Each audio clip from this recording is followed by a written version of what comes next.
Compressão, tração, flexão, torção e cisalhamento. Se esses termos aparentemente complicados te dão um nó na sua cabeça, fica tranquilo que eu vou te falar de forma descomplicada o que são cada um deles. Oi, eu sou o engenheiro Clodoaldo e nesse perfil do Instagram eu ensino engenheiros e estudantes de engenharia civil como se tornarem engenheiros calculistas mesmo que não tenham experiência de forma totalmente descomplicada. Então se você curte conteúdo de verdade, já me segue nesse perfil que todo santo dia eu posto um conteúdo explicando algo sobre cálculo estrutural de forma simples e descomplicada. Mas vamos direto ao ponto. Em uma estrutura de concreto armado, cada esforço solicitante é como se fosse uma força que tenta mexer esse material de uma forma específica. Então bora entender isso na prática. O primeiro esforço, a compressão. Imagina que você tem um bloco de concreto e entre esse bloco de concreto você segura ele nas suas mãos com a mão embaixo e uma mão em cima. Esse esforço de tentar achatar esse bloco de concreto com a mão de baixo empurrando para cima e com a de cima empurrando para baixo é o esforço de compressão. Esse esforço de compressão ele atua espremendo esse bloco. E é aqui onde o concreto brilha, porque o concreto ele resiste muito bem à compressão. Pensa, por exemplo, nos pilares de um edifício. Esses pilares de um edifício eles estão a todo momento resistindo à compressão. Agora, a gente vai entender na prática como funciona o esforço de tração.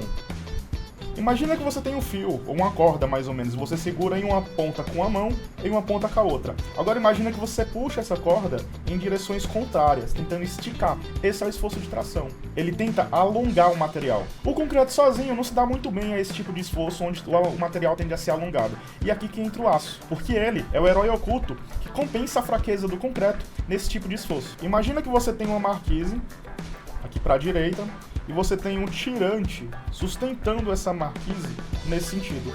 Essa marquise, como ela tende a cair, né, devido à gravidade, faz com que esse tirante seja esticado desse jeito e submetido à tração. E agora a gente vai para o esforço de flexão. A flexão é como se fosse a combinação da compressão e a tração. Imagina que você tem um pedaço de madeira, pode ser uma ripa, por exemplo. Se você aplicar uma força aqui no meio da madeira, a madeira tende a deformar, ficando mais ou menos assim.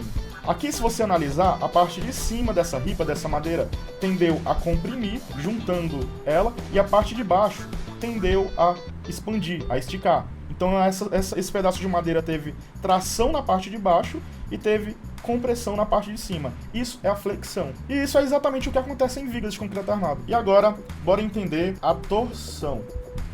Imagina uma toalha que você tem em casa, por exemplo. Para você torcer ela, você precisa fazer esse esforço de rotacionar. Esse é o esforço de torção. Em estruturas de concreto, é muito comum, por exemplo, quando você tem uma viga, aqui eu estou olhando a viga em seção, né? E eu tenho aqui uma laje engastada nessa viga em balanço, por exemplo. A laje tende a pesar nessa viga e essa viga, ela tende a rotacionar nesse sentido. E por fim, a gente vai entender o que é o cisalhamento. O cisalhamento é o que a gente chama de força cortante. E para dar esse exemplo, basta você lembrar, por exemplo, de uma folha de papel. Se você tem uma folha de papel olhando ela aqui, sobre uma mesa, por exemplo, e você precisa cortar essa força com a tesoura, você vai ver que aqui a tesoura, a ponta da tesoura de baixo tende a subir e a ponta da tesoura de cima tende a descer. Inclusive, se você olhar bem de perto da tesoura, é exatamente isso. Uma peça tende a subir e outra peça tende a descer, fazendo com que está aqui no meio tende a ser cortado. O cisalhamento, por exemplo, na estrutura de concreto armado, ele é muito comum no encontro de pilares com vigas, porque a viga, ela tende sempre a descer e o pilar, ele sustenta essa viga, ele tende a empurrar essa viga para cima. É por isso que a gente tem os estribos nessas regiões para resistir ao esforço de cisalhamento. E em estruturas de concreto, cada um desses esforços eles trabalham em conjunto para formar o que a gente chama de equilíbrio estrutural. Mas agora eu te pergunto, você gostou desse tipo de conteúdo? Comenta aqui qual desses esforços você tinha dúvida e agora ficou claro para você.